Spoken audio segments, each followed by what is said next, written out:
கோவை சக்தி சாலை சரவணம்பட்டி பகுதியில் 18 வயதான இளம்பெண் ஒருவர் மதுபோதையில் தள்ளாடியபடி அங்குள்ள பள்ளி முன்பாக அமர்ந்து இருந்துள்ளார்.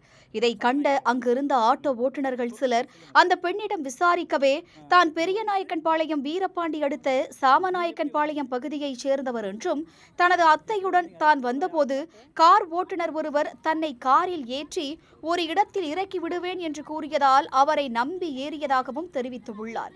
மேலும் அந்த நபர் ஆடையை களைந்து தரையில் படுக்குமாறு கூறியதாகவும் ஆனால் அது தனக்கு பிடிக்கவில்லை எனவும் கூறிய அந்த இளம்பெண் கண்ணீர் விட்டு அழுதுள்ளார். எனவே சந்தேகமடைந்த ஆட்டோ ஓட்டுநர்கள் உடனடியாக காவல் கட்டுப்பாட்டு அறைக்கு அளித்த தகவலின் பேரில் சம்பவ இடத்திற்கு விரைந்து சென்ற மகளிர் காவல் நிலைய போலீசார் அந்த பெண்ணை மீட்டு காவல் நிலையத்திற்கு அழைத்து சென்றனர்.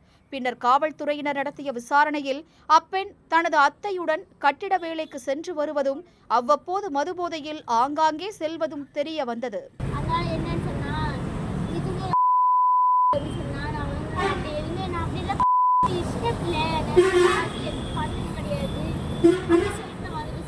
தொடர்ந்து காவல்துறையினர் அப்பெண்ணை எச்சரித்ததுடன் ஒரு பெண் காவலரை நியமித்து அவரை பத்திரமாக அவரது இல்லத்தில் பெற்றோரிடம் ஒப்படைத்தனர். இதனிடையே மதுபோதையில் அப்பெண் தள்ளாடியபடி அமர்ந்துள்ள வீடியோ வெளியாகி இணையத்தில் பரபரப்பை ஏற்படுத்தியுள்ளது.